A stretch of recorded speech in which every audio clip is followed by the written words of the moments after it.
Do you smell what The Rock is cooking?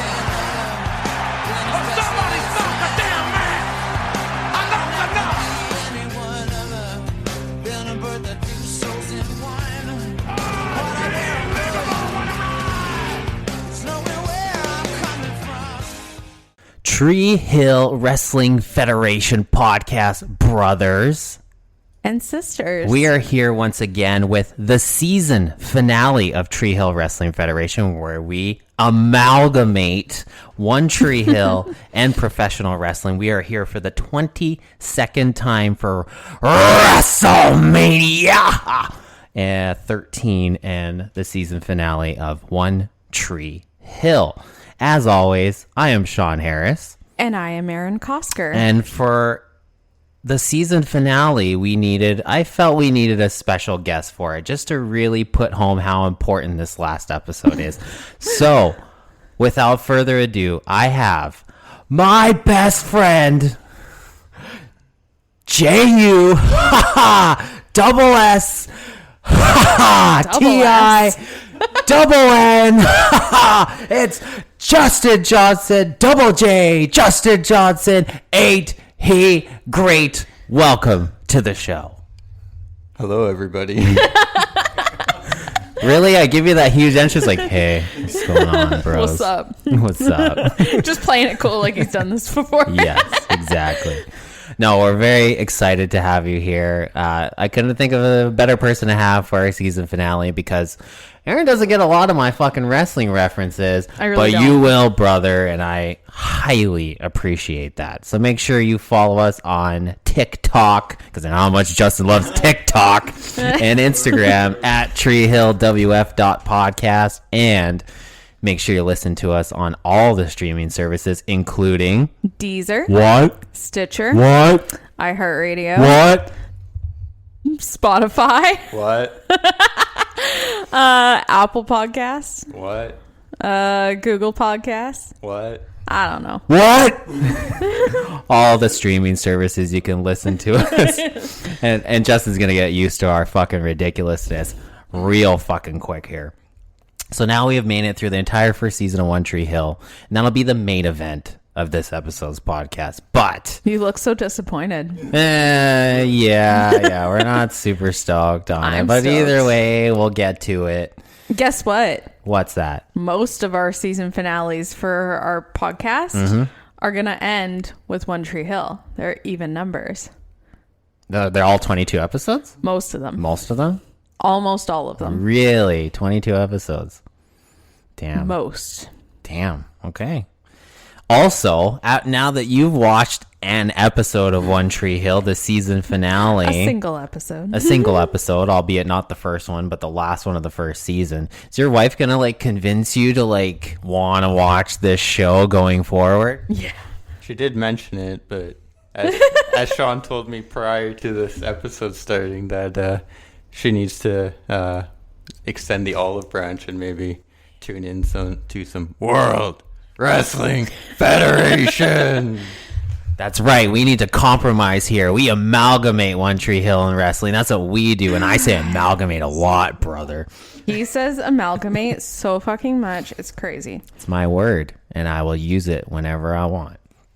So, Wrestlemania 13, Chicago, Illinois, March 23rd, 1997, one day after your 7th birthday. Hold up before we get too far into this. Yeah. So season 1 is 22 episodes. Okay. Season 2 is 23 episodes. So we end on wrestling for that one, brother. Yeah. Season 3 is 22 episodes. Okay. Season 4 is 21 episodes. Hey, there we go. Season 5 is 18. There. We're up 3-2 right now. Hang on. Hold up. Well, Season 6 is 24. 7 is 22. dude. 8 is 22, and then 9 is 13. Oh, wow, man. So, yeah, you're going to main event the podcast on the last episode almost every season. Either way, we're going to start it with some Wrestlemania 13 from Chicago, Illinois. The day after my 7th birthday. Day after your 7th birthday. Yeah. I mean, this WrestleMania doesn't exactly go down as one of the greatest of all time. I mean, let's be real here. I know, we were watching this and you guys were like, this was kind of lame. Yeah, this is not great. Like, I mean, and it doesn't have, I feel it doesn't really have like the pomp and circumstance of a WrestleMania. Like 12 was so big with like Shawn Michaels' entrance and the Iron Man match and all that shit. And I'm not going to really talk about 11, but 13 definitely like felt a little flat. Wouldn't you agree? Yeah, it was definitely like a TV show wrestling. It wasn't, it was barely felt like a pay-per-view. Yeah, exactly, right? Like it felt like, well, Monday Night Raw could have been 2.5 hours and this would have been it. But either way, we're here and unfortunately we need to watch it for the podcast. Four Corners. Unfortunately, you sound so disappointed about watching wrestling. Would you say the season finale of One Tree Hill was better than this episode of wrestling? That's tough because as not great as this pay-per-view was, it had one of the greatest matches of all time on it. So did one of the greatest moments of all time in Tree Hill happen in this episode? Probably not. Some pretty great moments. Had some good moments, but not some pretty great greatest of all time. We're talking Dan Scott's heart attack. We'll get to that, dude. We're talking about wrestling right now. Oh, We're sorry, talking, I'm trying to derail yeah, you're trying to you like fucking you do to me railroad all us the with time. some fucking Tree Hill shit, and I'm trying to tell you this fucking Four Corners elimination tag match between the Hillbilly Fucks, yep. Hardcore Fucks, Pokeball Bros, oh my, and Team Carrie Bradshaw. Wow. Throw some Sex in the City in there. Wow. Okay. Fuck off. That's my line. We got the Godwins, the Headbangers, formerly the Sisters of Love, Furnace and LaFawn, and the BJs, the new Blackjacks here. And yes, they even have BJ on their tights. The Blowjob Bros. Yes. I like how, okay, so honestly, this match didn't really do a hell of a lot for me. It's your typical Four Corners elimination style match. My favorite part of it, though, is when Mosh tagged in Thrasher and they had to wrestle each other. Or no, it was one of the Godwins who tagged in Thrasher while Mosh was in the ring. So Mosh and Thrasher were both in the ring.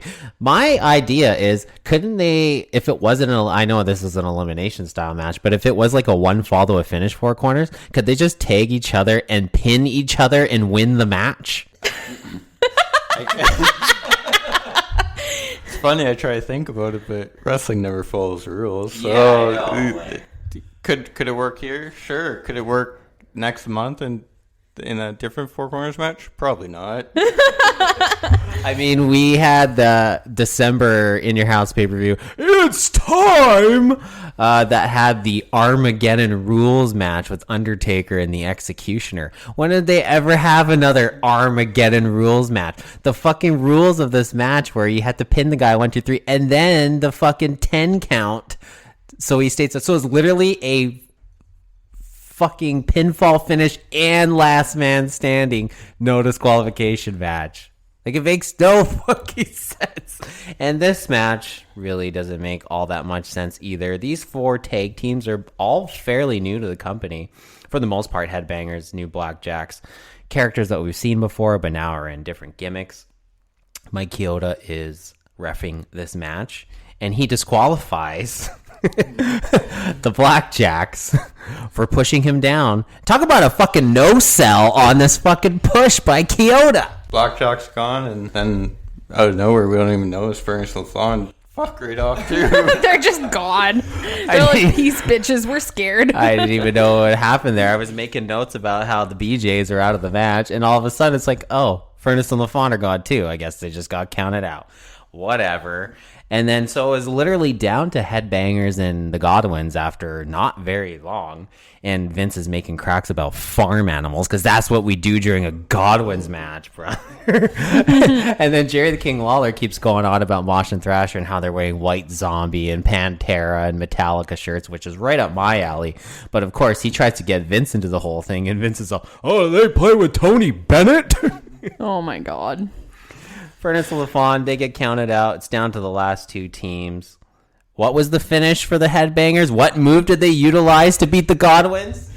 They pulled out Doink's whoopee cushion. They had the whoopee cushion finish, and Aaron's going to not know what the fuck we're talking about. I have no fucking idea. But it's okay because we do, and the listeners do, especially if you're a hardcore wrestling fan like we are.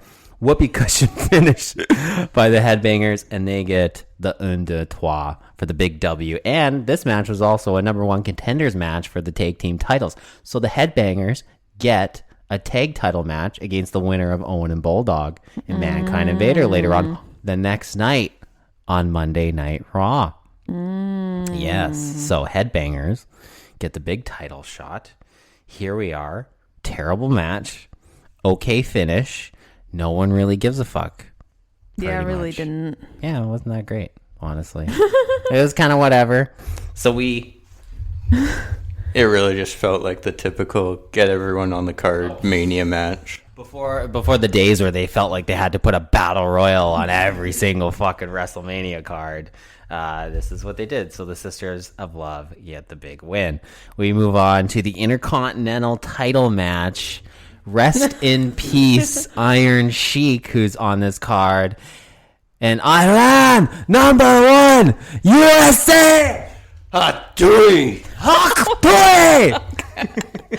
Jesus. Rocky Maivia defending the Intercontinental title against the Sultan. Funnily enough, now that Bob Backlund and the Iron Sheik come out with the Sultan, so they start. Rocky comes out, and yes, the crowd does go mild here. No one really is too stoked on good old Pebble here. He's cute. He's adorable. You know what, babe? Yes, some people are good looking. They may be attractive, but they have no fucking talent, no ability. They're scared shitless. That doesn't mean they're a good wrestler just because they're cute. Guess what? There's more to it than being good looking. And unfortunately, at this time in his career, he cannot just ride off into the sunset with his good looks. The crowd goes fucking mild every single time he comes out. Goodness. Now, babe, you made a very interesting note about the Sultan in this match, is that he has quite the booty on himself. He's got the badonk. He really does. Damn. I was like, wait a second. Is there maybe sometime in the future when that badonkadonk may come into fruition and he might use it as his gimmick one day? I'd agree. I think it's too cool. Oh! What? Wrestling references, brother. Sultan versus Rocky Maivia, and we got Honky Tonk Man. He's on commentary, and he's coked out of his fucking mind. The fuck I'm the greatest Intercontinental champion of all time, Vince McMahon. The Rock, Rocky Maivia, he gets scared to be anywhere. I was like, shut the fuck up, Honky. So like, bad. seriously. What did he do in his over year-long run as Intercontinental champ in the 80s? We'll be right back. FORE GRIPS. Ditch the rubbers. Wrap your shaft. Are you a golfer who's constantly searching for that perfect grip? It's time to stop searching and start swinging with FORE GRIPS. Oh, okay. We're doing the golf ad. FORE GRIPS brings you comfort, control, and style, the ultimate combo for golfers. FORE GRIPS are designed to elevate your game. Whether you're a pro or just hitting the green with friends, the right grip makes all the difference. They've got everything from classic to modern styles, so you can find a grip that fits you perfectly. Plus, they're engineered for durability, giving you long-lasting comfort and control so you can play stronger and with more confidence. Head over to FORGolfGrips.com and see why so many golfers are making the switch. And right now, you can get 25% off with our exclusive listener discount. Just use the promo code THWF at checkout. And we would like to thank FORE GRIPS for sponsoring the podcast. Remember, ditch the rubbers, wrap your shaft. Well, he had his long sideburns, his hair slicked back. He's coming to your town in a pink Cadillac. He's just the honky tonk man. Yeah, basically.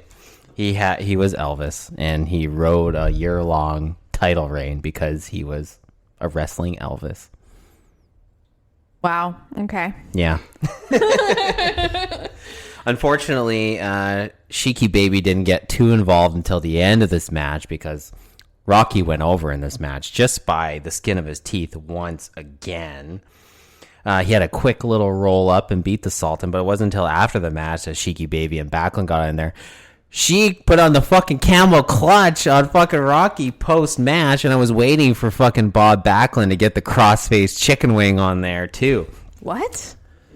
Wow, dude. Bob Backlund's finisher was the cross-faced chicken wing. Do you want me to put it on you right now? No, but why? What do you mean, why? Why name it that? That's so weird. Because when he put the guy's arm behind his back so it looked like a chicken wing, and then he put his hand across their face so it was a cross-face chicken wing. Couldn't they become more like creative? It makes sense, Aaron. Just think about it. Just accept it. Fucking right it does. That's the thing. We cannot bring logic into an illogical situation such as professional wrestling. I guess so. And if you feel like you need to bring logic into it, I will fuck your ass and make you humble. Huh? Sheiky Baby. Roll-up win for Rocky Maivia. Sultan and Sheiky put on the camel clutch. Now, if you haven't been watching Monday Night Raw for the last few weeks, you've noticed that Tony Atlas, former tag team partner and champion with Rocky Johnson, Rock's dad, has been on television. He's been sitting in the crowd, and he's been getting involved. Here he is again at WrestleMania, sitting in the crowd, picking his fucking nose or falling asleep or doing something. I'd be falling asleep. During this match, fair enough. But he's been there every single week. And now here we are at WrestleMania. Rocky's getting beat down by 3 guys. And he feels like he's just going to go for a coffee run, maybe. But Sean, it's 1997. Not 1987. So why is Tony Atlas relevant? Exactly, brother. So, yeah, Tony Atlas is just kind of, taking a sabbatical on the outside, sitting in a seat like nothing's happening. And who comes to make the save? Rocky Johnson himself. Soul man Rocky Johnson. Rocky's dad comes in. Papa Rock. Papa Pebble. Papa Pebble at this time. And again, he runs in. Maybe about 7 people cared when he ran in, and maybe only 5 remembered who he actually is. But he does body slam Iron Sheik, and Atlas is still sleeping on the outside. Again, yet another match on the card. Not really much happened, and it does not feel like a WrestleMania at all. I almost fell asleep too. Yeah, same here. It was pretty bad. Luckily, we get a little bit better match on the third one of the card. We get Hunter Hearst Diz Prince against Chicken McNugget. Golden Chicken McNugget Goldust. The bizarre one, and not British Bulldog, dude. Now, we are in 1997, and I feel like this was a time where they were maybe a little lackadaisical and maybe checking fans' signs before they came into the building. These days, if you try to come into the building with a sign that's a little bit more on the offensive side, you're probably not going to get into the building. But this one sign that a fan held up that stated, "When Hunter in China gets silly, who has got the willy?" Wow. That is 1997 written all over. What in the 1997 is going on here? And not only that, Jerry the King Lawler makes a comment where, oh my God, I can't even say it on record. He says that when China is in the shower, the producers of Gorillas in the Mist would see her in the shower and come up with the name for the movie during that instance. What in the 1997 is going on here? Speaking of China. China. People think I don't like China. I love China. China is the new China, by the way. China. I deal with China. China, big league China. So don't tell me about China. I know China. And by the way, I love China. I love China. How can you not love China? I love China. China. Yes, we have China here, only in like her third or fourth appearance. She started at Final Four and as the Bionic Woman in the crowd, and every single week she's been terrorizing Marlena. Now we get to this match, and again, much like their Royal Rumble match, nothing really all that much happened. There was a little bit here and there, but again, it felt like not even a TV main event. Like just a regular mid-card TV match once again. But we did get the butt counter from Goldust. We got the old keister clobber. Okay. It was a pretty great counter to a top rope move. I'm not understanding how many times some of these guys are going to the top rope in this show. Like Hunter and Goldust and Undertaker and Sid. Like how many times? But the finish to this match... Justin, regale us. What goes on? Wait, what happened? As you see, as Vince clearly stated to us, Marlena jumped into China trying to attack her. Yes, clearly Marlena interferes and tries to cost Hunter this match. Oh, God. And she jumps and tries to attack China. And she just ragdolls the absolute fuck out of Marlena. Mm-hmm. So she deserves it. She tried to get involved. When in actuality, Triple H... She was bumped into Goldust, who bumped into Marlena, who jumped into China's arms, who probably has a broken neck now because of this. Would. Holy shit. Just fuck. Holy Shaken shit. baby syndrome. Oh my God. If she doesn't have whiplash after this, I don't know. But Trips picks up the big W with the fucking pedigree. One of the most over moves in wrestling, but not at this time. We go to the backstage area where Shawn Michaels is typing on a computer.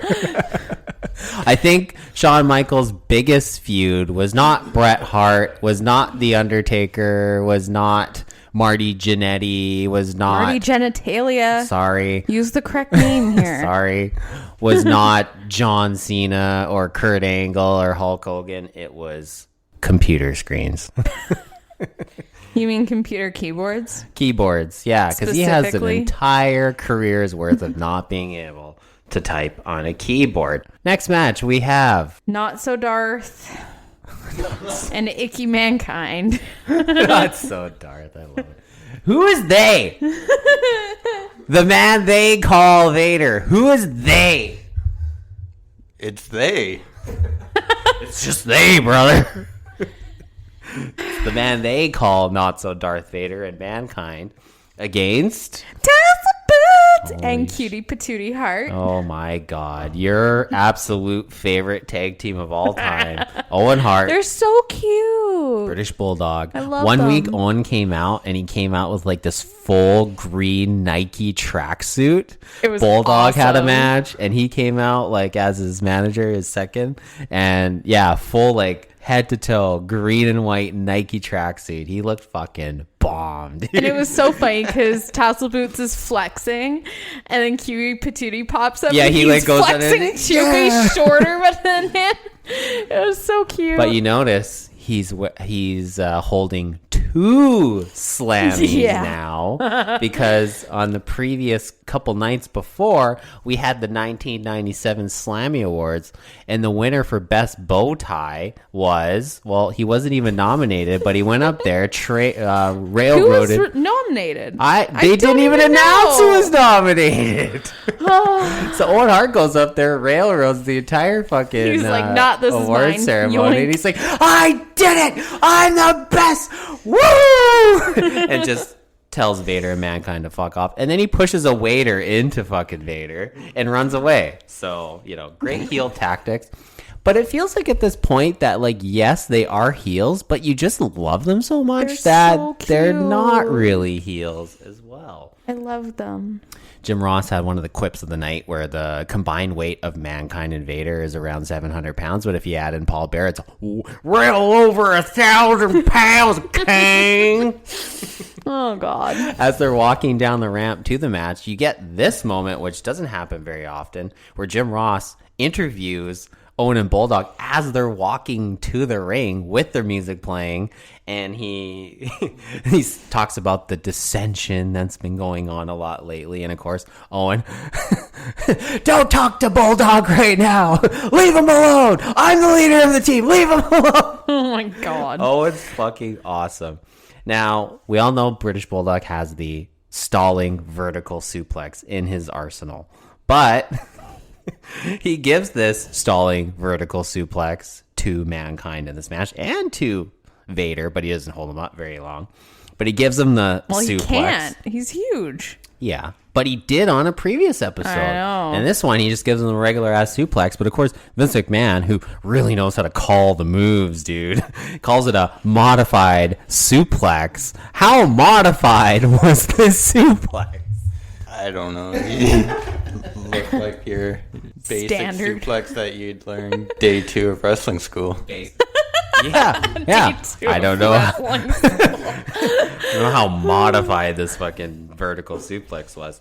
And they also made note that British Bulldog's 9th WrestleMania appearance in 13 WrestleManias. He's been in 9 of them. And he's even been out of the company, like, on and off, like, for years. So to see that Bulldog's at his 9th Mania is a hell of a moment for him.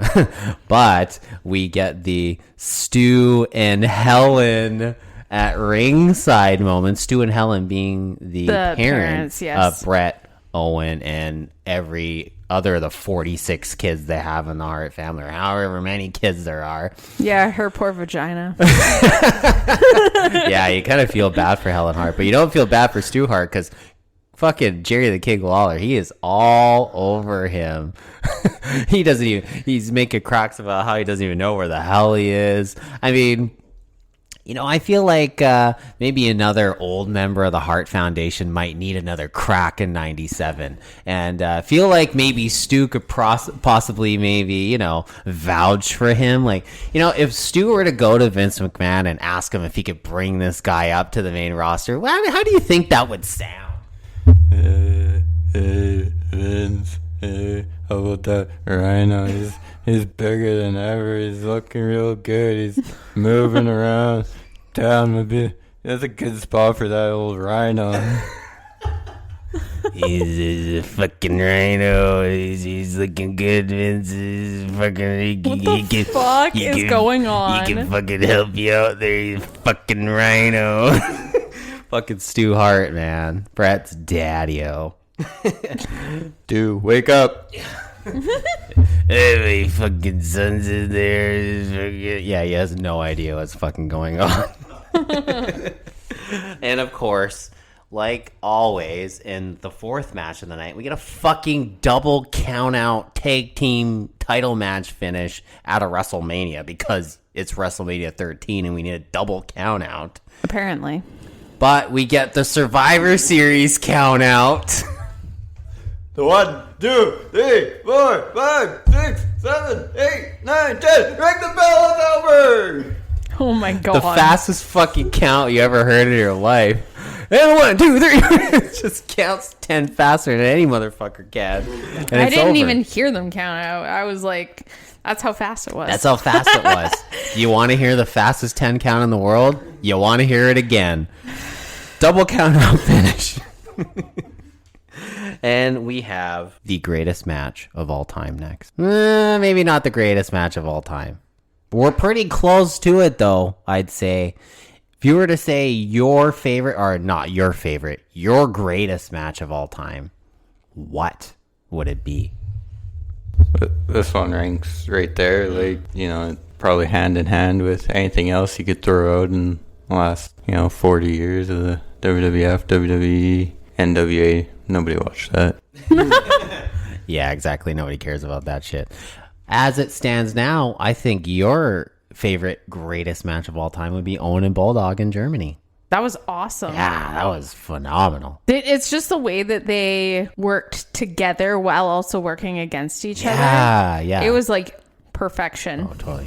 Poetry in motion. It was in the like ring. watching ballet. Yeah, it really was. And that's kind of the point of it, is it's a performance, right? But everyone else, like whenever other people verse each other, it's so like choppy feeling. Oh, it depends who's in the ring together, because some guys, they work each other, they never work each other all that often, or they never really go over the match too much, just little spots and bit points here and then the finish, and that's it. But these guys, who are literally brothers-in-law, have had a million matches together, not just in WWE, but like in the dungeon, on a regular Tuesday where they just roll around because they're fucking brothers. It makes sense that they would have all the chemistry in the world. And yes, that was one of the greatest matches I've ever seen. But this is one of the absolute greatest matches of all time. We got fucking Ken Shamrock, the most jacked up ref you've ever seen. He's the only ref that could actually deal with these wrestlers in a situation where he actually needs to. Totally. Only one. Yep. Couldn't agree more. The rest, fucking useless. Fire them. This guy's hired. 110% hired. Yeah, if we had an entire company's worth of like Ken Shamrocks as referees, maybe the rules would actually get enforced. Everyone would be too scared to fall out of line. Exactly. Because he's a shoot fighter. He's a legit guy. He could kick your fucking ass. Probably most, if not every guy in the roster, he'd actually kick their ass. Stone Cold Steve Austin. The ultimate fucking glass shatters for WrestleMania 13. We start with the big brawl in the crowd, and they're just like tearing shit up out there. Obviously, we're at the Rosemont Horizon. So I'm surprised no one was murdered. Yeah. And many times on camera, Stone Cold has talked about, you're going to have to kill me if you want this thing to be over, Brett, because there's no other way. So they're brawling in the crowd. Fucking security's getting a workout tonight. Like, they're all over this show. And we get back into the ring, just going back and forth. Great match. We get Austin in the time where he's doing the no-kick stunner, where he's not doing the kick. And we know how important the kick is for the Stone Cold Stunner. This is before he did it. So we get...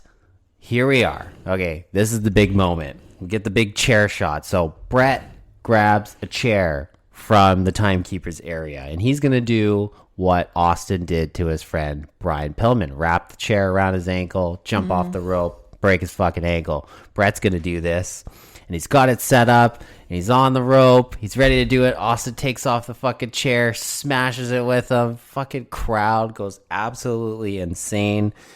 What the fuck was with this octopus stretch that Austin was trying to make Brett tap out with? Oh, God. He learned a submission. He had 2 weeks to learn a submission. And he fucking learned it, dude. He's got an octopus stretch in his fucking arsenal. So I told you about this, where Austin had never bladed in his career. Yeah, you told me. Yeah. So they felt like when they were planning this match that they had to get color for this match. And so... Yeah, you were saying they had to get color. And I was like, what the fuck are you even talking about? I told you what color. Now I know what it means. Now But you know. that time, I didn't know what it means. And I'm like, what the fuck are you talking about? And then you finally explained it. And Exactly. you kept saying color over and That's over what and I said. over. And I was like... Because that's I what we do. get it. That's what we do I in get wrestling. it. We keep hammering it home over Thursday, Raw Thursday. You fucking know when this Raw is. It's Thursday, Raw Thursday. Wow. So okay. we hammer it home so you know exactly what this is. Color, blood. Brett wanted color for this match. Austin was new to the company, only a year in. He felt like, hey, maybe I don't want to get color. There's no color policy. Brett's like, got your back, bro. So he hit a fucking razor blade in his fucking gums or some shit. Like a real man. Like crazy. Like I could not. No. Can you imagine? That is wild. And work a fucking match with a fucking razor blade in your mouth? Like how do you not get cut by that? I don't know. He's a fucking man. That's why he's the best there is. Like the best there was. I can't. I don't like the idea of anything cutting like gums or I just yuck. Yep. It gives me the yuck. So Brett throws Austin into the guardrail on the outside, and the timekeepers are involved, and that's the second when Brett blades Austin. He does it for him, and he put his full trust in him. Camera didn't pick it up. You had no idea. So they could definitely say that it was a hard way because no one saw the fucking blade job. So here we go. Fucking the cable. Austin grabs the cable and he's gonna choke fucking Bret Hart out with a fucking TV camera cable, and that's the submission. And there's a reason why we don't do that in wrestling anymore, brother, but we won't talk about that. The cable spot, which we used to see all the time, but we didn't see it much after, I'd say 2007 maybe. There was that one time in the debut of a certain new group caused to a firing the next night. Yeah. I mean, we may get to 2010 eventually on this podcast. Maybe if we watch Sex in the City too. Yeah, no thanks. You're gonna make me watch more wrestling. I'm gonna make you watch something I want to watch. Fair enough, brother. So we got the cable spot, and while he's choking Brett out with the cable, fucking ring bell shot by Brett. Austin fucking goes down. He is an absolute bloody fucking mess. And yes, the color did work in this match because now he's got the sharpshooter on Austin. He's got it on him for a while, and he's stuck in this submission. He cannot get out. Blood is pouring out of every orifice of Austin. The visual of him, just the blood coming out of his teeth, like rolling down his face, going out of his mouth, nasty. Blood everywhere. The mat is fucking stained to shit, and they didn't even bother cleaning it after the match. Like there's other times where you've been watching wrestling and it gets bloody or something, and then they change the mat or whatever in between. Clean it, whatever. Yeah, no, not this time, dude. We're just leaving it this way. Yeah, so he's in the fucking sharpshooter. He can't get out. He breaks the sharpshooter, though. One final attempt to break the sharpshooter, and Brett falls down. But unfortunately, he still has the legs in place. Gets back up, continues the sharpshooter. And no, he did not fucking quit. Didn't quit. He didn't tap out. He didn't say, I quit. He just passed out from his pain and his massive blood loss. So your prediction of Stone Cold Steve Austin winning this match was wrong. Fuck you. Honestly, what did you think of this match? It was a pretty fucking amazing match. It was alright. It was alright. It wasn't as good as, that Bulldog tassel Owen boots match. and cutie patootie No, match. to each their own. What did you like think of that this one. match? That's not 5 stars. I don't know what the hell Dave Meltzer's smoking.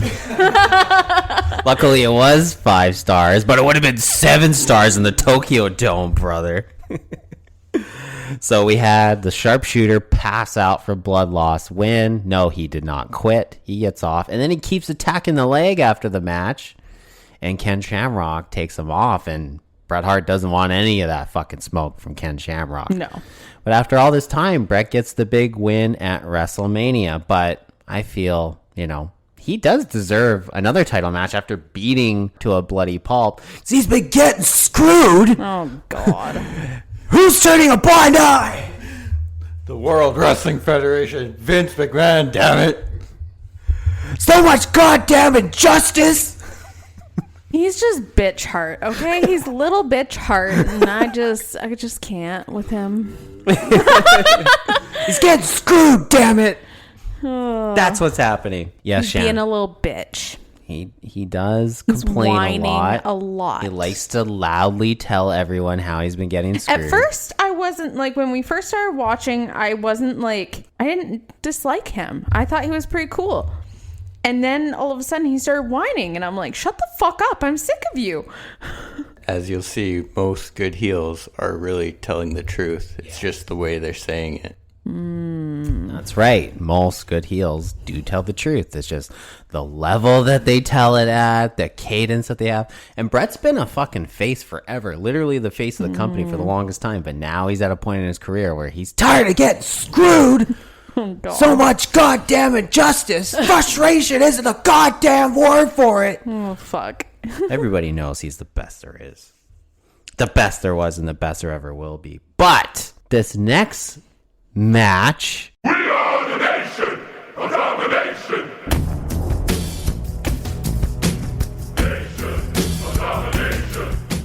We are the nation, laughing in color. Don't touch the man or a bum rush your Put mother. your fucking Listen what fist I'm down. saying. This It's is real, rude. not playing. Farouk is the man. Hit your knees and start praying. Power like the bear and quick like the cat. Put two and two together. See your face on the mat.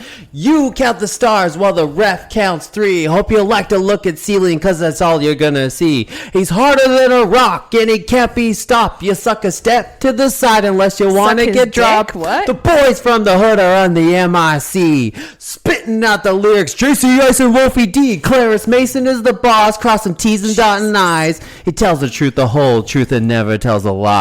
Wrestlemania! We are the nation, and as always, one nation under Farouk by any means necessary. Put your fucking fist down. Had to be a little extra with that. It's WrestleMania, dude. I hate those motherfuckers. Can't believe I remembered the entire nation rap. You probably wrote it down. I did not. Dude, I remembered the whole fucking thing, dude. Told you I've been working on it for weeks, and now I got it down, and I didn't fuck it up. That is the main thing here. The fucking nation is here, Worst. and they're bringing everything but the kitchen sink, but...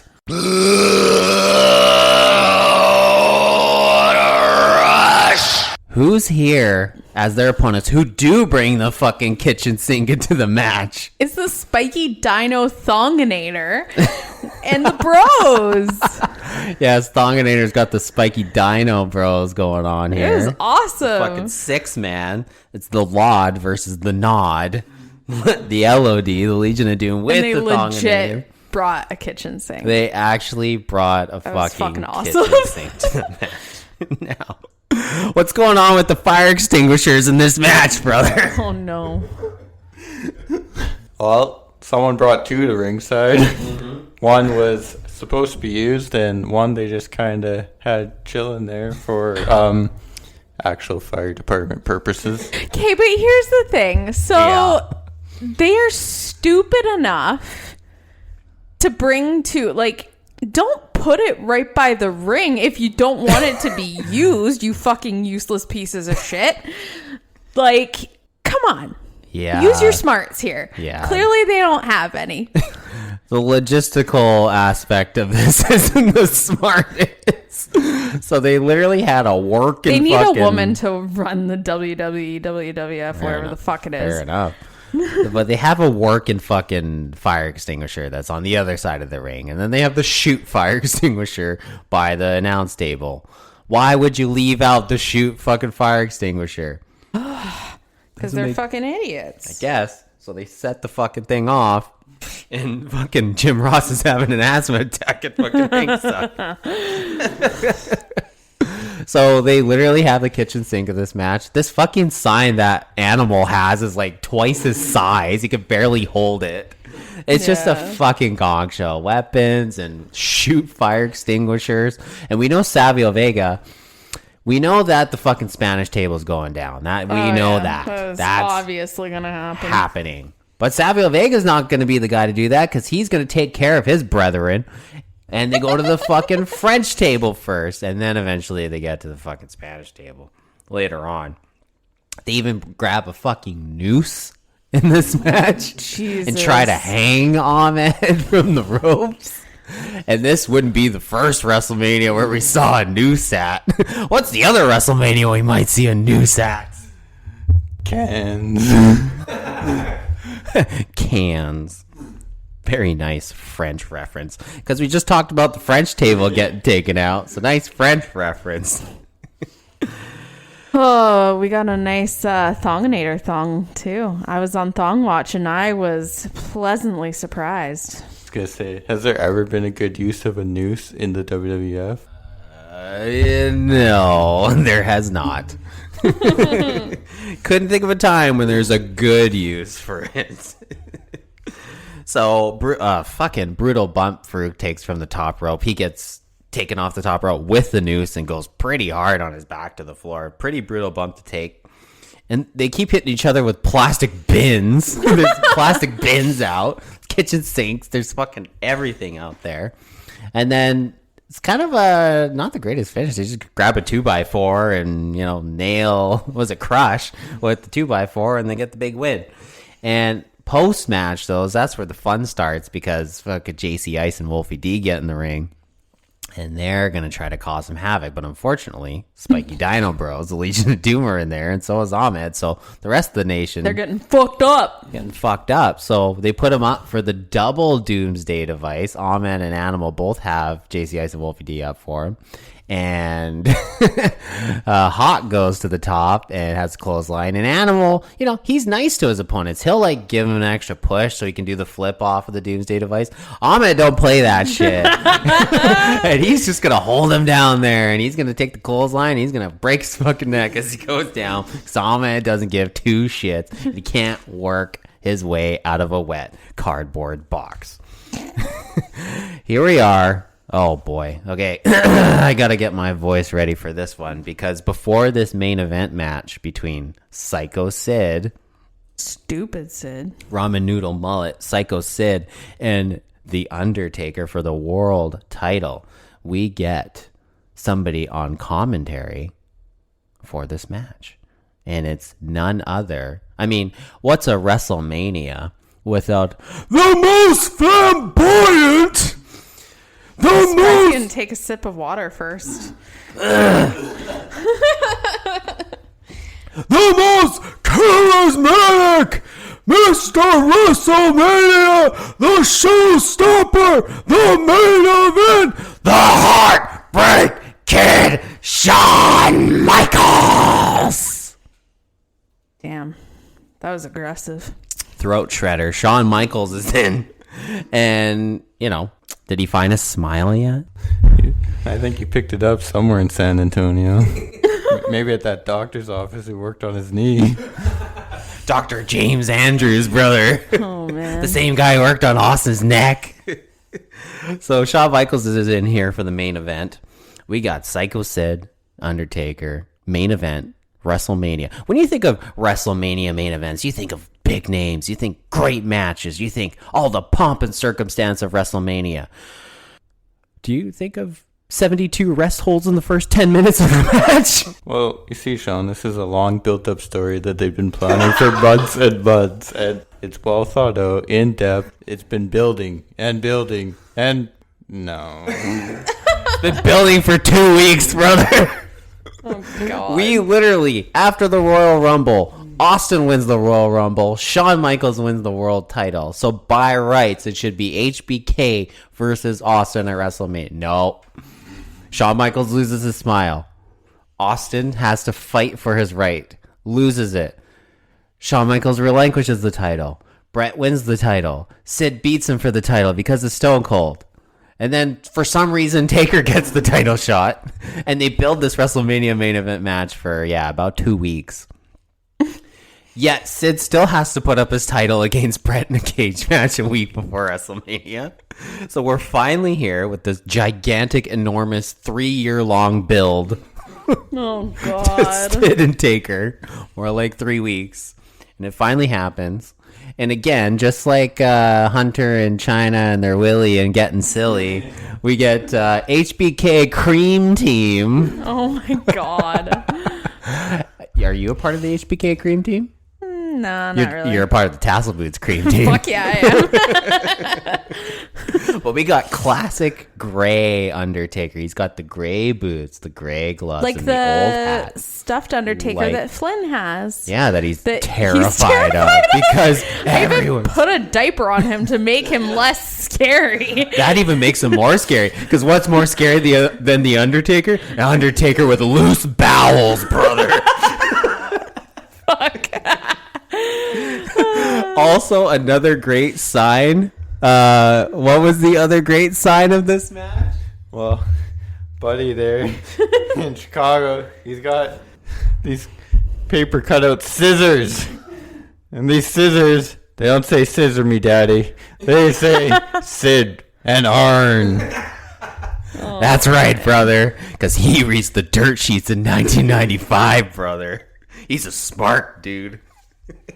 Oh We boy. get the Sid and Arn scissor me daddy ass fucking sign. And right before the match even starts, fucking Bret Hart, because there's so much frustration and injustice. Fuck up. Like, no. I should be in this fucking match. You've already had your turn in this fucking WrestleMania. Get the fuck out of here. Go home. And Sid just power bonds him and he just fucks right off. Bret's whining, and that's something that Bret's going to do a lot of. Not looking forward to that. And yeah, he's power bombed on his way out of there. So unfortunately, Sid blows himself up with this power bomb and needs 17 bear hugs, 3 carotid artery holds, couple arm wrenches, headlocks, and maybe even an abdominal stretch in there at some point too. The Spanish table gets his due diligence in this match, although it doesn't break completely. It just gets cracked and falls over a little bit.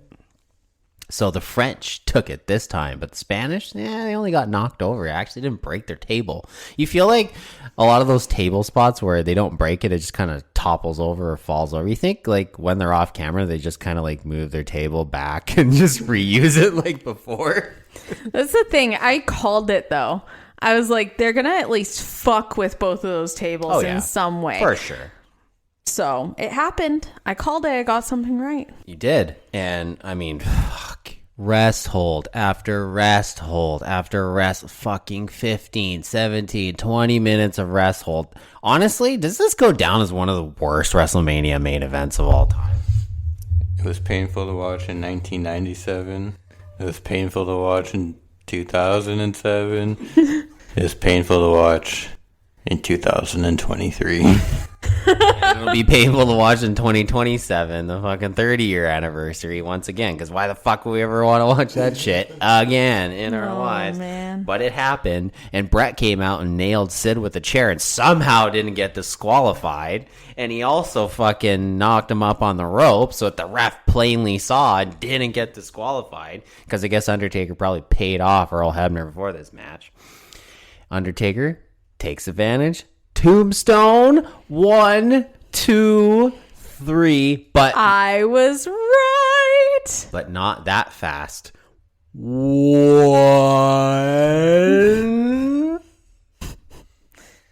Oh, God. This is painful.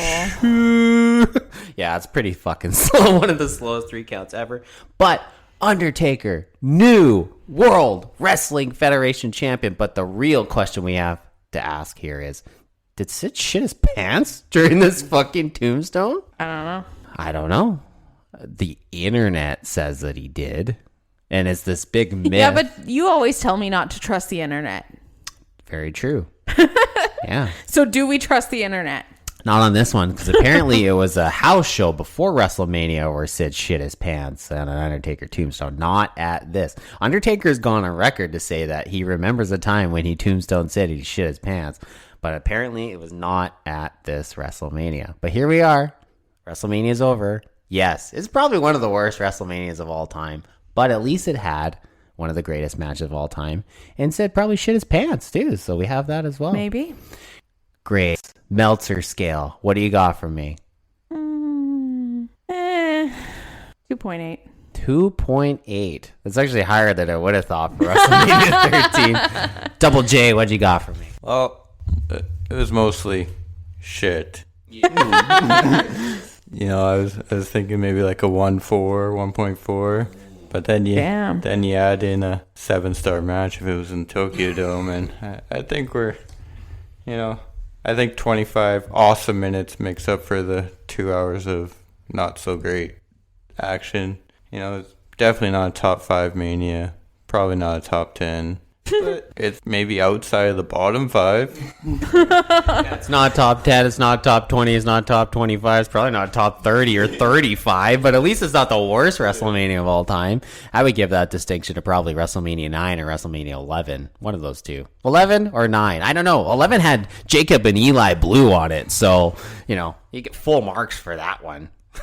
But WrestleMania 13 in the books. Headbangers get the title shot with Bulldog and Owen on Monday Night Raw tomorrow night. The next episode after the season finale and season 2, episode 1 of One Tree Hill.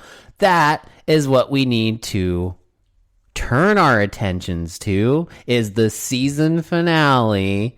Oh my God, make sure you turn on the CW or WB back in the day to channel 24 on your fucking dial on my 20-inch Toshiba TV that me and Justin watched. Tons of wrestling, but not One Tree Hill. But now we're watching One Tree Hill, dude. And it's the fucking season finale. And you have to bring the pomp and circumstance to the fucking season finale, season 1. Babe, what the fuck is going on here? So, Dan is coaching this playoff game. Mm-hmm. He's giving the team a pep talk. This is a round 1 playoff game, too. This is like the quarterfinals. Something like that. It's not even the final, not even the semifinals. Something like quarterfinals. That. Well, yeah, it's the first game of the finals, and Whitey is going to be away for it, yeah, right? Playoffs. Or, yeah, we're talking about playoffs? And Dan gives his pep talk. You better win, or the sun won't rise tomorrow. Lose and be losers. He's a fucking dick. Yeah, he's a Dan's a fucking dick. major fucking heel here. He's the Vince McMahon of this show. Like, what a fucking ultra fucking heel. Yeah. Nathan. This is weird. Like, this whole beginning of this episode was just like cutting like left, right, and center. So Sean's like, what the fuck is going on? Yeah, dude, there's a lot of flashbacks going on here. Like, what was going on for you, Yeah, Justin? what the fuck? Were you confused as shit? Dan's haircut. Yep. Dan's haircut's pretty, like, who is this guy? What the hell? Who did his hair? Like, come on. He owns all these businesses, like a body shop and a car dealership, and he used to be this fucking college basketball player, but he can't afford a decent haircut, apparently. Like, here's the thing. Like, how much detail did Sean go into when he was trying to, like, give you all the deets and lead you up to this episode? He wrote me a paragraph and it had about 37 names in it. and this person slept with this person who did this person, and they're married to this person, had a baby with this person who may or may not be related to this person that they also slept with. Holy shit. Yeah, okay. pretty much. That's season 1 in a nutshell, dude. Oh, fuck. I would have wrote you like a billion paragraphs. Oh I would have gone like episode by episode. She would have wrote the fucking novel on fucking One Tree Hill. Oh, God. But yes, Nate's trying to get banged. Nate is like, man, just like, you know, give me that pussy. Yeah, that's all he wants. But he's also trying to be respectful. Fair enough. For how much of a heel he started out to be, he's actually like patient with this, surprisingly enough. Especially when his previous girlfriend, you know, they did it all the time. Gave it away like fucking candy. How many people do you think Peyton had slept with before that? I think she said she never did. Exactly. Yeah. Nathan was her first and only. Yeah, that's right. We cut to Deb. She's got the divorce papers and she's going and signing them. But she's sad. And Dan is just walking in and being a dick about it, of course, as per usual. What else is new? Nathan and Haley. We cut back to Nathan and Haley in the rain in front of Haley's house. And Nathan is apologizing for being an asshole. He's apologizing for watching porn on his computer. In his spare time. Yeah. And keeping pictures of his ex-girlfriend in a towel from her webcam. Okay, yeah, maybe that's not the greatest thing ever. I mean, if he had saved that during the relationship and just forgot to delete it. Okay, sure. Like if I went on the computer and saw that you had pictures of Chantel from when you guys were together. Gross. That's rude, dude. But like, if it was from when you were together, I couldn't get pissed about it. Fair enough. I'd be annoyed. I'd be like, what the fuck, dude? It's been like 7 years. Get over it. But, you know. Gross to her, just gross of still having those pictures. Don't eat them. Don't need them. Okay, we're at the big basketball game. We're at the game. Luke has no name on the jersey. What do they chant? What's their little like send off for getting into the game? It was, quote the Raven, nevermore. What about me? What about Raven? What about me? What about Ray? What about Moppy, dude? Oh, God. Fucking Edgar Allan Poe all over this shit. Dan looks at Lucas and says, hey, there's no name on your jersey. And Lucas is like, yeah, there is. And just like right underlines the Ravens. Yeah. And then he's going to go out there. He's going to give the even flow DDT to somebody. And away we go. Oh, my God. Fucking right. Luke goes to Dan's office. Well, Whitey's office, but Dan has occupied it because he's a little fucking bitch. Anyways, and thanks Dan for, you know, saving him from the car crash. And Dan is just a fucking dick. He tells him just go run sprints, motherfucker. He's like, I don't fuck give a you. shit. Get the fuck out of my office. We cut to Nikki at the bar with Brooke.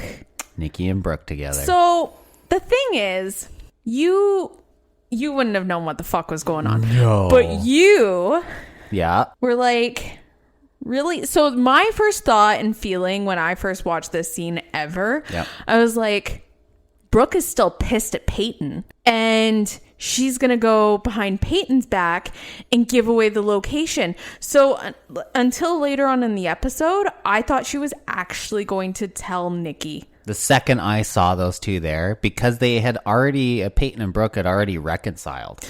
Yeah, but that's the thing. Loose reconciliation, but still, she said, are we friends again? Oh, we're not friends, but we're not enemies anymore. So they're more friendly together. So the second I saw this scene, I was just like, well, she just saw Peyton and Nikki have a fucking Hell in a Cell tables match at a fucking party. Yeah, you gotta catch up on this. Yeah, you Justin. gotta watch this get first into season, this. dude. It's fucking good. mint.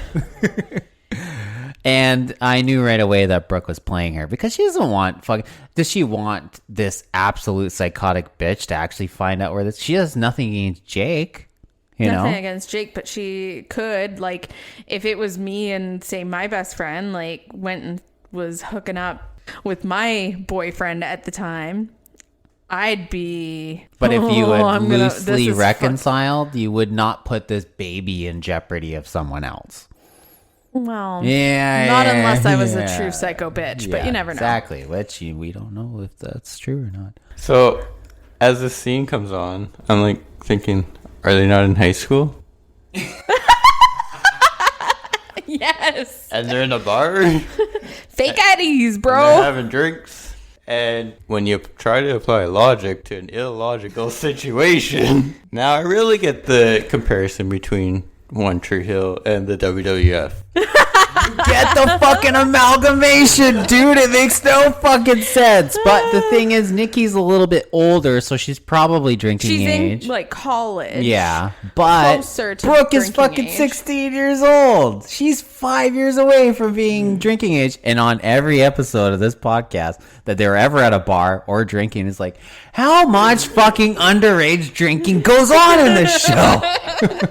And they just keep flaunting it in our faces. How many laws are broken? How many car accidents? How many fake IDs goes around in this fucking town with 47 people? This guy who actually makes a fake ID's got a pretty good business going because every single person in this fucking high school goes to him. But you know what's funny is you always try and say that there's like 46 people in Tree Hill. Prove me wrong! Wouldn't everyone know everyone and actually know, like, hey, you are still in high school and legally cannot drink. So no, I'm not going to serve you drinks. Maybe they don't go to Tree Hill in the bar. Maybe they go out in the outskirts. Maybe, who knows? Maybe.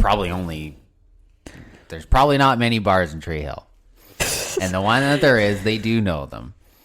But Tree Hill is bigger than you thought. Probably a little bigger. Might have 56 people. Karen is sad Luke is leaving with Keith, but she understands his reasons why. He needs to kind of find himself. Yes. I get it. But enough. as a mother, I'd be like, bro, you're still in fucking high school. Yeah. You're 16 years old. Why are you leaving? And not only that, you're leaving with a guy who almost killed you? Yeah, Justin doesn't get that reference yet. Not yet, brother. One day. But he can drink. True. Yeah, he definitely can. Yep. At some fucking bar in Tree Hills, Carolina. We cut to Brooke and Peyton talking about trust. You can trust me. You can tell me where Jake took Jenny. You know what time it is? What time? It's time to play the game. Dun, dun. Time to play the game. Oh, shit. It's time to play the game, brother. And Brooke's playing the fucking game on Nikki here. She's going full on fucking Motorhead. But when I was younger, I thought that Brooke was playing Peyton. You would in this think situation. wrong, dude. Legit. I was like, what the fuck? Don't be that bitch. Haley is ready for the D after the game. Yeah, dude. She seemed like she was ready for the D when they were going in to change after being out in the rain. She pulls off her shirt and climbs on top of Nathan all hot and bothered. Mm-hmm. And then she's like, nah, we'll wait till after the game. Yeah. But Nathan's finally getting the pussy. It's gonna get it. But she always talked about how she wanted to wait until marriage to finally have sex. But now she seems like, you know what? I'm okay with this. I'm okay with not, waiting. What an interesting turn of events. How quickly that changed. Oh, it's okay now. Okay. It's halftime, and someone from the other team fucked up Lucas's shoulder. I'm so happy you got that fucking actually correct. That basketball has halftime, dude. Football has halftime, because if this was hockey, you'd be like, it's halftime. Like, no. But you got it right for this, so good job, gold star. 5 stars on the Meltzer scale. Thank you. He's got a hurt shoulder, and the doctor's checking out and saying, to well, this fucking Dan, douchebag on fucking Masonboro cheap shotted the motherfucker. Yeah, knowing that he had a bummed shoulder from the accident. Mm-hmm. And so he's like, the doctor guy is trying to be like, hey, he really shouldn't play. And Dan's like, get out of my way. Goes and talks to Lucas. And of course, Lucas isn't going to be like, no, I really can't play, bro. Obviously a cheap shot there at the half because the ref wasn't looking. That's right. He was getting distracted by Karen Scott in the fucking crowd. Karen Scott? Karen Rowe. Sorry. Do not call her Karen Scott. I love calling her Karen Scott because it gets you so mad. I know they were never married. Karen Rowe, motherfucker. But her son's named Scott. And her friend, Keith, is named Scott. I love calling her Karen Scott because it just makes you mad. It pisses me the fuck off. Shut the fuck up. Yeah, once again, the amalgamation, the cheap shot from behind that the referee didn't see. And then they'll get Lucas down for the 1, 2, 3. So Lucas is going to continue to play because Dan kind of guilts him into it. Yeah. And then Dan goes to the doctor and he's like, he says he wants to play, so he's going to play. We'll get him checked out after the game. Yeah, he'll be fine. We'll get him x-rayed at that point. Yeah. Lucas and Haley go to a graveyard. Well, Lucas is meeting Haley in a graveyard. No. And she's hiding. Say what you're going to say. Just fucking get it out. Are we having a buried alive match in this fucking cemetery? Like, who's going to be in here? It's The Undertaker. Player. Oh my God. It's gonna be a tag team match, player. A 1-on-1 with the Undertaker. Oh Lord. party. And probably Vampiro in a dimly lit match with Sting as well. Anyways, Lucas is telling Haley that he's leaving, and she's really sad. That's her best friend. How was I when Amanda left? When she moved to Nova Scotia? Yeah, you were a I mess. was a fucking disaster for like weeks. Yep. You know, I was a disaster when my best friend left me for fucking Ontario, but I don't need to bring that up on this podcast again, dude. Lucas and Nathan go to see Whitey in the hospital before Whitey goes and has his eye surgery. They don't see him in the hospital, they see him at his house. Oh, at his house. Oh, yeah. Who's the real One Tree Hill fan here, dude? Well, because it shows Whitey in the hospital later on. Yes. I got confused. I may have only watched 22 episodes of this fucking show, but I think you can call me an expert at this point. Fuck's sakes. Then what happens in season 2? Drama. Car accidents. Underage drinking. Oh, we were right. We don't even have to watch it. We know. Lucas and Nate go to see Whitey at his house, and they wish him well and wish that, you know, he was coaching the game, honestly, because, you know, Dan's a fucking dick. So here we are. Basketball game. 12 seconds left. The fucking assholes from Masonboro have got the ball, and of course the ball gets stolen on the last possession, and the Ravens have the ball. 12 seconds left. They're down by 2. So they could shoot a 2 to tie it and go to overtime, or take the 3 and win it, because Hollywood, dude.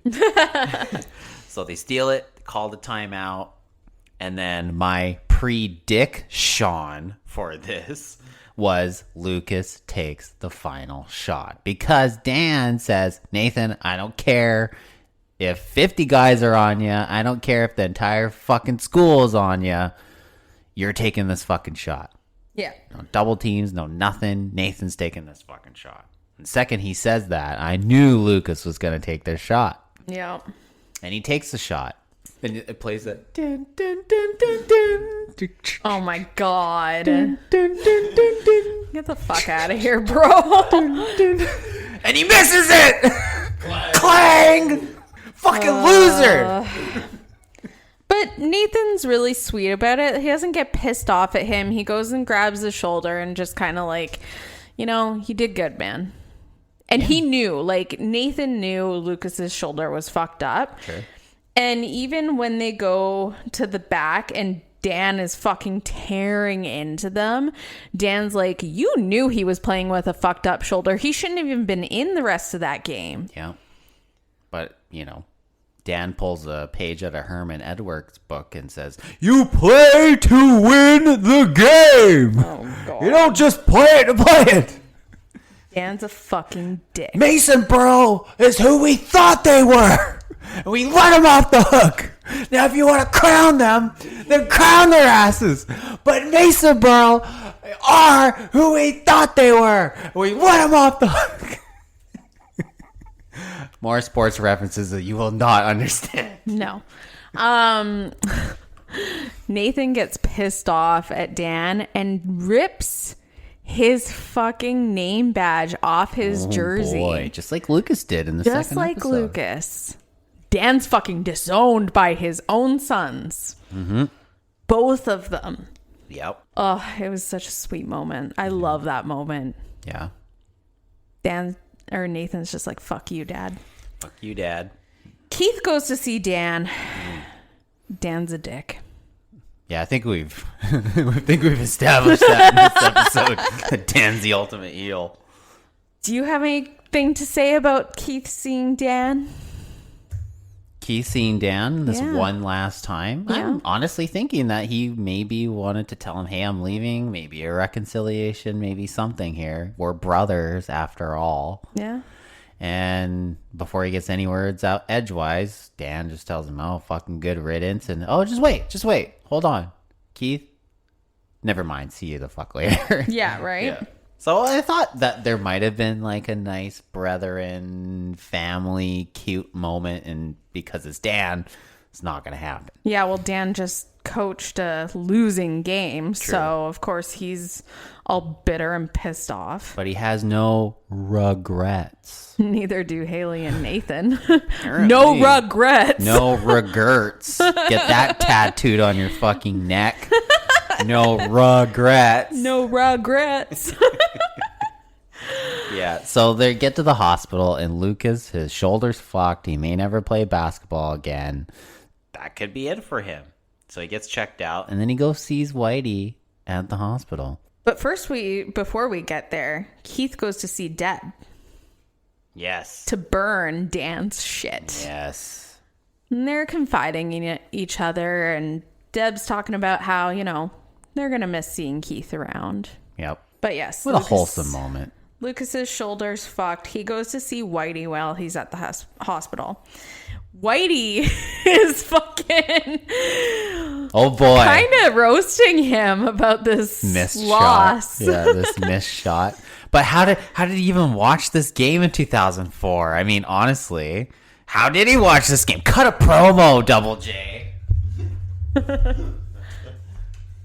He's staying in the hospital. I'm sure that hospital doesn't have cable TV. And I'm sure high school basketball is not really on cable TV live stream. But, as Whitey reveals on that 8-inch monitor, we have ravensHoops.com. Fuck yeah, we do. And we get choppy, fucking shitty computer footage from 2004 to watch this fucking high school basketball game. Even before YouTube was a fucking thing. So, man, what kind of crazy technology they got going on at fucking Tree Hill High. Holy shit, man. Apparently good enough that they could record this basketball game so that Whitey could watch it. I bet it was on a delay, too.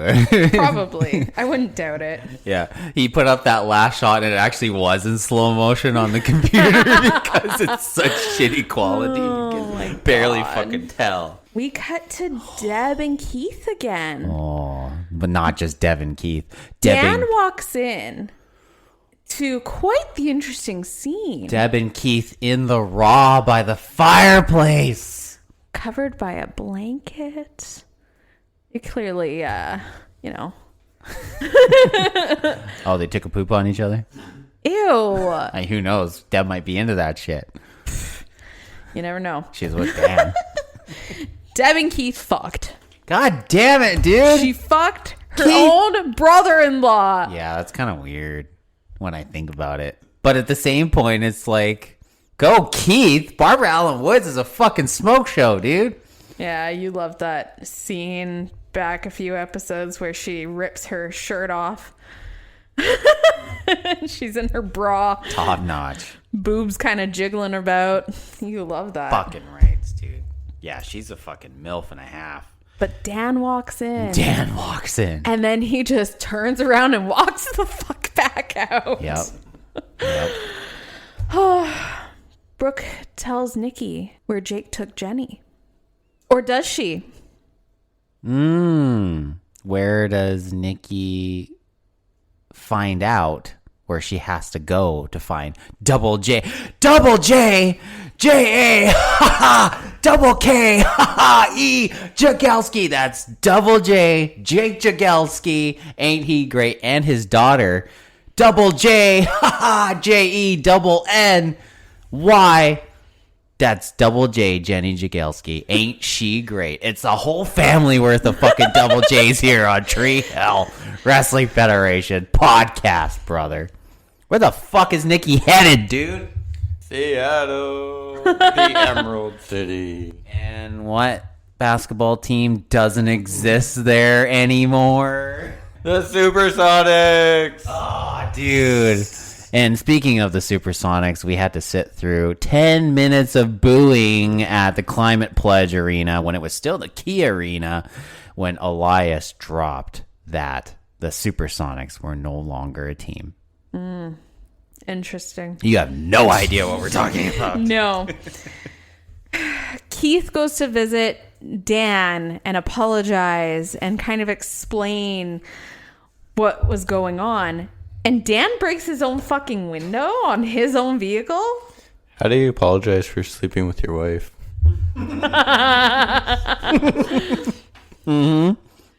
Oh, man. You know what? Like, I'm really sorry, but I like kind of fucked your wife. Like, I'm sorry, we just fell and it just happened. My bad. I tripped and fell on top of her. That's on me. Literally. But why would you break your own fucking window? I don't get that. He's like, you're not my brother anymore. Very Vince McMahon, like he's fucking heated here. Like, this is the most intense we've ever seen fucking Dan. And he's so intense that he Goldbergs his own fucking window. Oh, man. What is he doing? Like, you gotta pay for that, dude. Wouldn't you want to do it on somebody else's car? Maybe keys, not your own. But yes, now he no longer has 2 sons, and he doesn't have a brother anymore. Or a wife. God damn, dude. Nathan and Lucas, they're talking. Lucas is telling Nathan that he's leaving town. Did they fucking drive their goddamn cars on this fucking grass on the river court again? Probably. Motherfuckers. Oh, you're never going to get over that. Nope. And they have a nice moment. Nathan's going to miss Lucas. Tree Hill's not going to be the same without you, little bro. They're brothers. They're brothers. Such a sweet moment. Actually said they're brothers. Holy shit. Karen and Lucas are talking about, the fact that he's leaving. And Karen says to him, there's only one Tree Hill, and it's your home. How did you feel in that moment? Because it tugged at my heartstrings. Oh, it made me think, well, there's only one World Wrestling Federation, too. There may be one Tree Hill, but there's only one World Wrestling Federation. You know what runs through my head and everything in my life? I equate it to wrestling. And that's why I equate One Tree Hill to wrestling as well. But yes, there is only one Tree Hill. And Lucas is leaving it for good for 2 episodes. How do you know? I don't know. I'm honestly, I give it 5 or 6 episodes of season 2 and he'll be back. Okay. Give it 5 or 6. That's your prediction? That's the pre-Dick Sean. Fuck. Brooke and Peyton had a sleepover. Yeah, they're lesbians now. Oh my God. They're best friends. They had a sleepover. They slept in the same bed. I used to do that all the time with my friends. Lesbians. Yeah. Lesbian pollen, brother. Oh my God. There's a note left on the door, and it looks like Lucas's handwriting, addressed to both Brooke and Peyton. Honestly, I was hoping for some HLA in this scene, like some fucking hot lesbian action, but what are you going to do, right? They just want to have a great day. It's a little too R-rated for a PG show. But yes, Lucas leaves a note for them. Mm-hmm. I wonder what the note says. Guess we'll find out in season 2. Maybe. Oh, boy. What if there's a rainstorm? Who gets the note? Oh, shit, dude. And not only that, dude. It was raining earlier in Tree Hill. It could just ruin the fucking note. It could. Who knows? Dan. Oh, boy. Dan. Now he's lost Dan has had enough. He's had a day. I mean, he's lost his wife. He's lost his 2 sons. He's lost his brother. He's lost a basketball game. And now he's pulling a Jose Lothario here, dude. Psycho Sid comes out of nowhere, nails Dan with the fucking TV camera, and he goes down like a sack of hammers. He's holding his chest. Oh my God, Shawn Michaels, where are you? Oh my God, he's having heart attack. Oh my God. Oh wait, that's the wrong show. That was Survivor Series 96. And where did Survivor Series 96 come from? Madison Star Garden. Every time we say Madison Square Garden on the podcast, you need a different shape instead of square. So Madison Cube Garden. One time I fucked it up though when he got really mad at me. Madison Sphere Garden. Madison Triangle Garden. Madison Isosceles Triangle Garden. Madison Rhombus Garden. Oh, wait. Madison Quadrilateral Garden. I like that one, dude. But yeah, that was a whole different show. Sorry. I went off on a tangent about Survivor Series. Continue. You did. So Dan is finally going to sign these fucking divorce papers. And he signs A D. a D. Yeah. And then he has a fucking heart attack. Literally. Yeah. And Deb walks in and she's like, oh shit, Dan, he's on the ground. And she's going to call an ambulance. And he says to her, you better hope I die. Yeah. His parting words to Deb. His Jose Lothario moment. Has a fucking heart attack. Lucas is finally going to go and say bye to Haley. The morning he's leaving. Yep. He knocks on Nathan's door. And Nathan answers. He's not wearing a shirt because, why would you wear a shirt in your own home? Hold on, brother. Fucking, we got a typical One Tree Hill montage of Whitey getting his fucking eye surgery results. And fucking Nikki, she also is driving to Seattle. Completely the wrong direction from where Jagelski actually is. So Brooke did send her in the wrong direction. But now we get to the final scene, the major cliffhanger of season 1, episode 22. Knock on the door. Mm-hmm. Lucas is knocking on the door. He wants to say goodbye to his best friend Haley. Nathan answers, shirtless. Haley is running around in a towel or like with a sheet covering her looking for Nathan's sweater. And Lucas is like, oh, fuck. Oh, no. Oh, no. Came in at the wrong time. I came in at the wrong Oh, time. my God. And so he's kind of saying to Haley, like, I thought you were going to wait till you were married. And she's like, well, we did wait. Well, we did wait. And they flash the wedding bands. Oh, boy. High school marriage. What'd you think about that, Justin? Goes along with the drinking. I mean, if you're going to drink underage, you might as well get fucking married underage as well, too. What do you think about parents and approving this? Well, do you think Deb and Dan had anything to say about this? Hell no. Do you think Haley's parents had anything That's to the say thing. about We've this? never seen Haley's parents in this entire show. They feel like they're pretty absent. It feels like they're not a part of much of her life. She's off in the distance, and we never see her parents at all. And Nathan's already joined the nation of emancipation and is no longer with his parents. So yeah, no one's gonna say boo about this shit. Why would they? I mean, maybe Haley's parents would. We actually get introduced to them in the second season, maybe. Possibility. Who knows? But as it stands now, they're 16 and fucking married. Yeah. And they just did it to consummate the marriage, honestly. Yeah, Haley wanted to wait till marriage, and she did wait till marriage. She did. Nice little just get married. Yeah, let's just get married so we can bang. Yeah. Man. Why the fuck not? Smooth fucking moves. The final scene is Lucas and Keith are in Keith's car, and they're driving. And they get in a car accident, brother! No! Lucas is talking about, when you see a raven, it's a sign of good luck. But if you see multiple ravens, that's a sign of trouble ahead. What do you think that means for season 2? If I see multiple ravens, I think of Sick Boy, Riggs, Reese, and Billy Kidman. Well, because when they were driving away, Lucas did look up in the sky and see saw a multiple raven. ravens flying around, circling. Interesting. So do you think there's trouble ahead?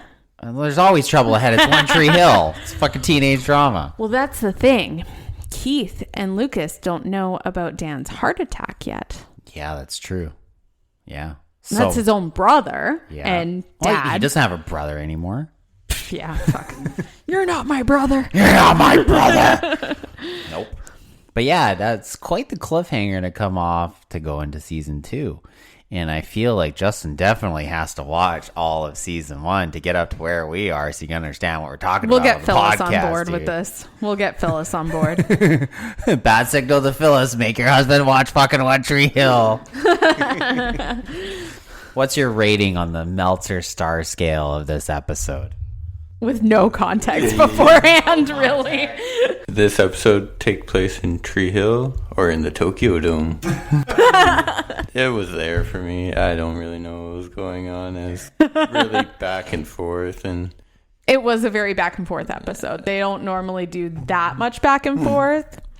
It was for the effect. They also didn't really know at this point when they were recording the show that they were going to even get a second season. why would they have a second season?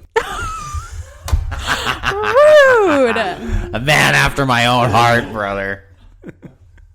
What was your rating? I actually gave it a $4.79. My Shit. highest rating yet. Just because Keith fucking banged Barbara Allen Woods. But honestly, good episode. A nice cap off to season 1. Mm-hmm. And I'm very excited for season 2 to see where that goes. See how long Lucas and Keith are actually in. Where the fuck did they go? Charleston? Yeah, that's where Keith has a job. Is That's right, Charleston. Charleston, yeah, I that's have where a they go. funny tidbit though on the first episode. Okay. We're not going to talk about it until we're actually watching it. Okay. But there's something very specific that's really funny that I found out even just like a few weeks ago. Funny little tidbit. That's all. That's all I'm going to Little say. Tidbit. Okay.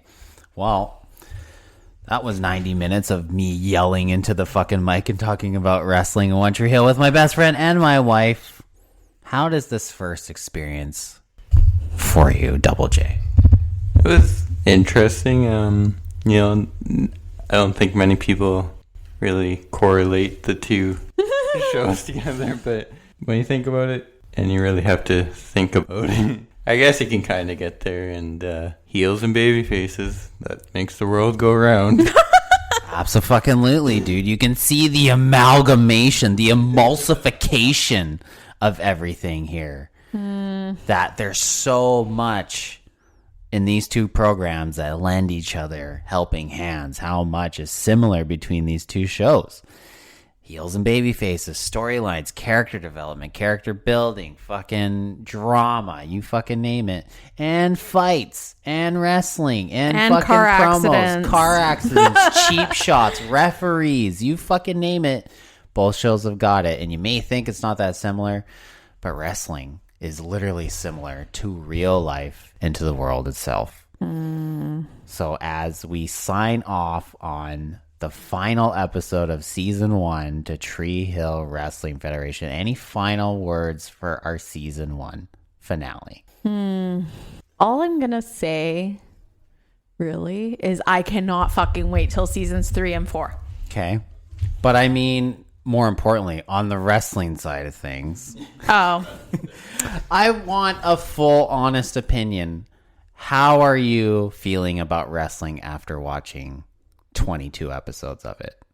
Do you feel like you're further along than where you were when you started? yeah. I mean, obviously, like before we started, I only casually watched it when Skylar was watching it. And that was back in 2011 and 2010, 2011. So we were watching it currently at that time. So I never really, like what we're watching now, I had never seen. And I always thought, like, just based on what you occasionally watch in my presence, this shit's lame. Also, Brad occasionally watched with, like, Adam back in the day. Yeah. And, you know, he had the Hulk Hogan doll Lame. that Jake and Clay used to wrestle with in his basement. But otherwise, I had no real knowledge of But the shit. now, after 22 episodes, you Toss the have, boots! you have a favorite wrestler.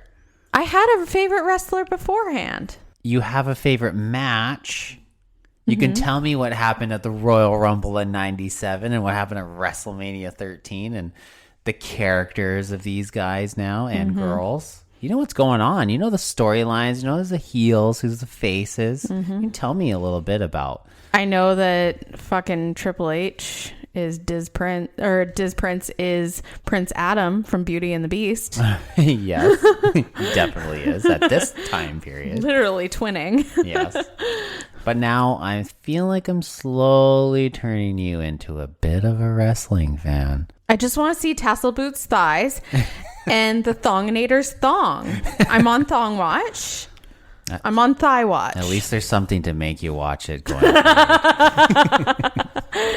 What about you with One Tree Hill? It's a good show, I must say. I like it.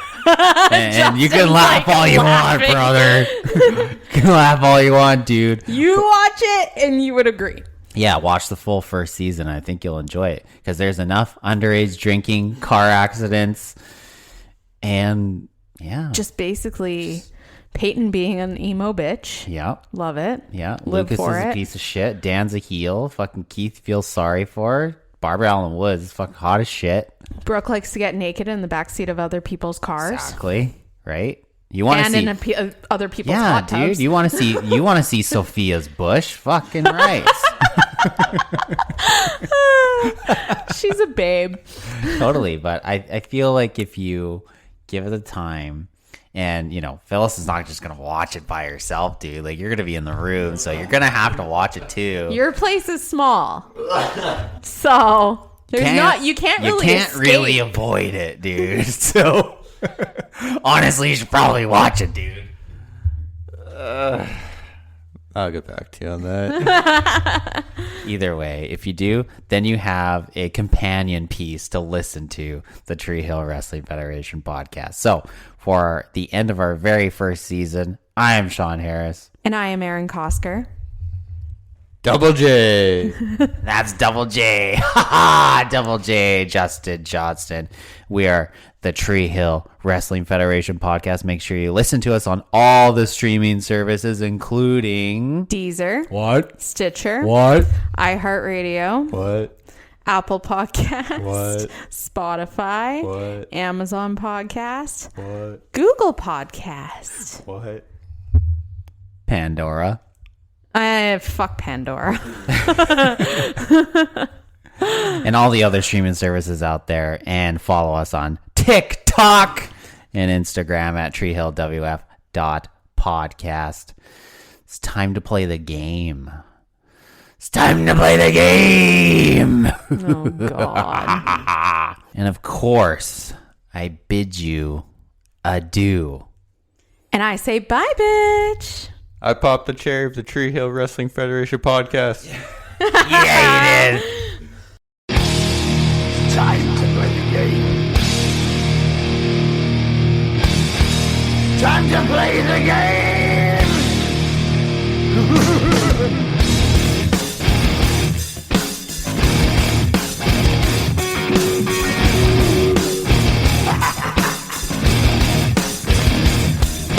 It's all about the game and how you play it. All about control, and if you can take it, all about your debt. And if you can play it, it's all about pay. And who's gonna make it? I am the game, you don't wanna play me. I am control, no way you can shake me. I am heavy debt, no way you can pay me. I am the pain, and I know you can't take me. Look over your shoulder, ready to run like a Cleveland bitch from a smoking gun. I am the game, and I make the rules. So move on out, you can die like a fool. Trying to figure out what my move's gonna be. Come on over, sucker, why don't you ask me? Don't you forget there's a price you can pay.